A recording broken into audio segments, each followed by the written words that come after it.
Deuteronomy chapter 22.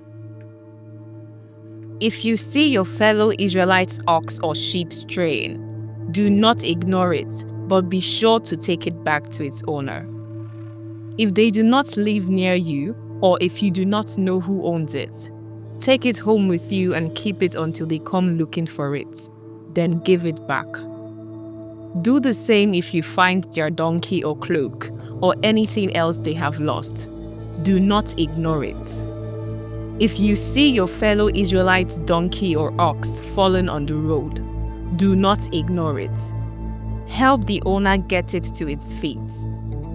A woman must not wear men's clothing, nor a man wear women's clothing, for the Lord your God detests anyone who does this.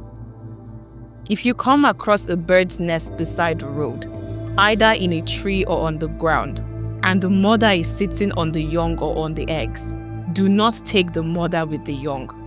You may take the young, but be sure to let the mother go, so that it may go well with you, and you may have a long life. When you build a new house, make a parapet around your roof, so that you may not bring the guilt of bloodshed on your house if someone falls from the roof. Do not plant two kinds of seed in your vineyard. If you do, not only the crops you plant, but also the fruit of the vineyard will be defiled. Do not plow with an ox and a donkey yoked together. Do not wear clothes of wool and lining woven together. Make tassels on the four corners of the cloak you wear. If a man takes a wife, and after sleeping with her, dislikes her, and slanders her and gives her a bad name, saying, I married this woman, but when I approached her, I did not find proof of her virginity. Then the young woman's father and mother shall bring to the town elders at the gates proof that she was a virgin. Her father will say to the elders, I gave my daughter in marriage to this man, but he dislikes her. Now he has slandered her and said, I did not find your daughter to be a virgin. But here is the proof of my daughter's virginity. Then her parents shall display the cloth before the elders of the town, and the elders shall take the man and punish him. They shall fine him 100 shekels of silver and give them to the young woman's father, because this man has given an Israelite virgin a bad name. She shall continue to be his wife. He must not divorce her as long as he lives. If, however, the charge is true and no proof of the young woman's virginity can be found, she shall be brought to the door of her father's house, and there the men of her town shall stone her to death. She has done an outrageous thing in Israel by being promiscuous while still in her father's house. You must purge the evil from among you. If a man is found sleeping with another man's wife, both the man who slept with her and the woman must die.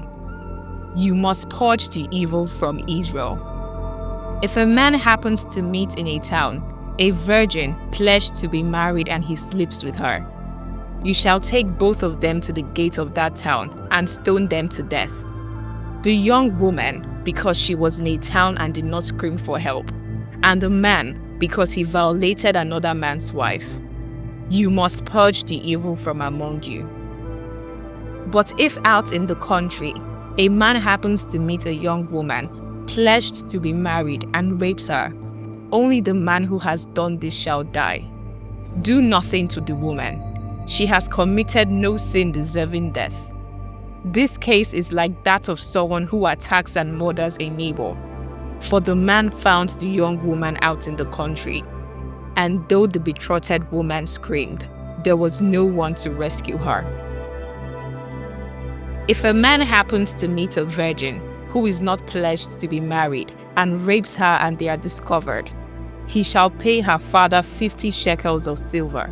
He must marry the young woman, for he has violated her. He can never divorce her as long as he lives. A man is not to marry his father's wife. He must not dishonor his father's bed.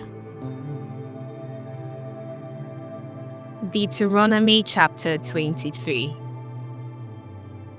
No one who has been emasculated by crushing or cutting may enter the assembly of the Lord. No one born of a forbidden marriage, nor any of their descendants may enter the assembly of the Lord, not even in the 10th generation.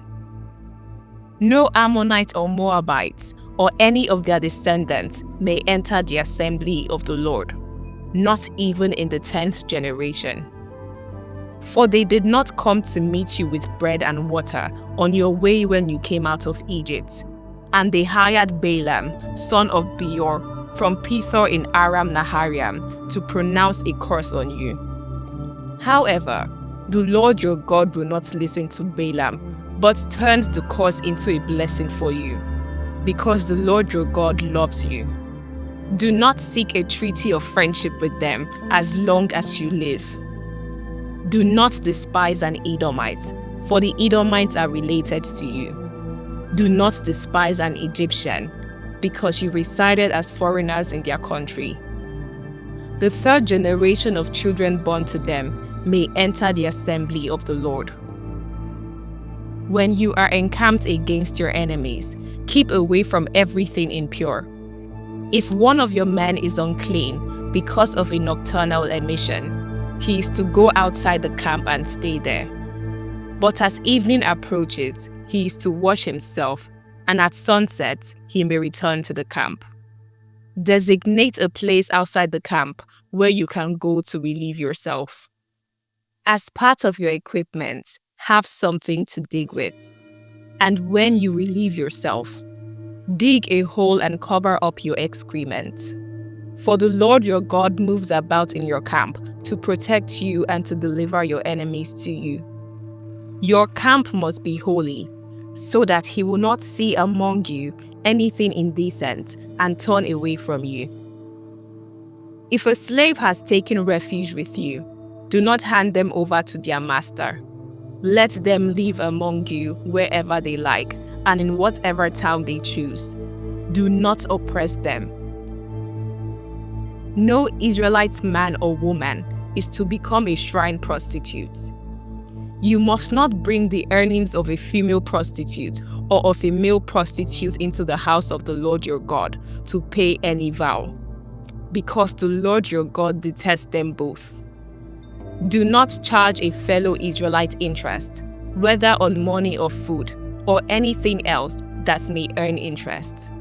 You may charge a foreigner interest, but not a fellow Israelite, so that the Lord your God may bless you in everything you put your hand to, in the land you are entering to possess. If you make a vow to the Lord your God, do not be slow to pay it, for the Lord your God will certainly demand it of you, and you will be guilty of sin. But if you refrain from making a vow, you will not be guilty. Whatever your lips utter, you must be sure to do, because you made your vow freely to the Lord your God with your own mouth. If you enter your neighbor's vineyard, you may eat all the grapes you want, but do not put any in your baskets. If you enter your neighbor's grain field, you may pick kernels with your hand, but you must not put a sickle to their standing grain. Deuteronomy chapter 24. If a man marries a woman who becomes displeasing to him because he finds something indecent about her, and he writes her a certificate of divorce, gives it to her and sends her from his house, and if after she leaves his house, she becomes the wife of another man, and her second husband dislikes her and writes her a certificate of divorce, gives it to her and sends her from his house, or if he dies, then her first husband, who divorced her, is not allowed to marry her again after she has been defiled. That would be detestable in the eyes of the Lord. Do not bring sin upon the land the Lord your God is giving you as an inheritance. If a man has recently married, he must not be sent to war or have any other duty laid on him. For 1 year, he is to be free to stay at home and bring happiness to the wife he has married. Do not take a pair of millstones, not even the upper one, as security for a debt, because that would be taking a person's livelihood as security. If someone is caught kidnapping a fellow Israelite and treating or selling them as a slave, the kidnapper must die. You must purge the evil from among you. In cases of defiling skin diseases, be very sure to do exactly as the Levitical priest instructs you. You must follow carefully what I have commanded them. Remember what the Lord your God did to Miriam along the way after you came out of Egypt. When you make a loan of any kind to your neighbor, do not go into their house to get what is offered to you as a pledge. Stay outside and let the neighbor to whom you are making the loan bring the pledge out to you. If the neighbor is poor, do not go to sleep with their pledge in your possession. Return their cloak by sunset, so that your neighbor may sleep in it. Then they will thank you, and it will be regarded as a righteous act in the sight of the Lord your God.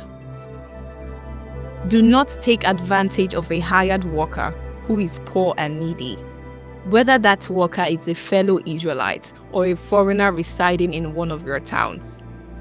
Pay them their wages each day before sunset, because they are poor and are counting on it.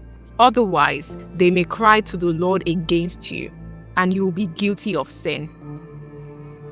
Parents are not to be put to death for their children, nor children put to death for their parents. Each will die for their own sin.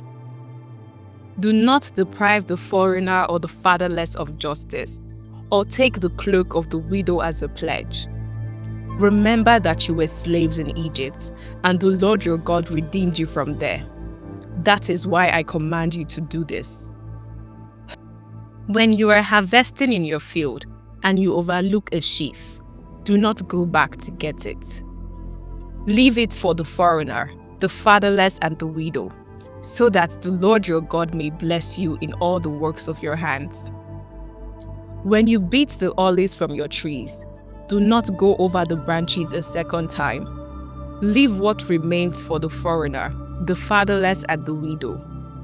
When you harvest the grapes in your vineyard, do not go over the vines again. Leave what remains for the foreigner, the fatherless, and the widow. Remember that you were slaves in Egypt. That is why I command you to do this. This is the soothing word of God. If you enjoyed today's reading, please like, subscribe, comment what you think, and share with your friends. I would like to see you tomorrow. The Bible continues tomorrow. Same time, same venue. God bless you.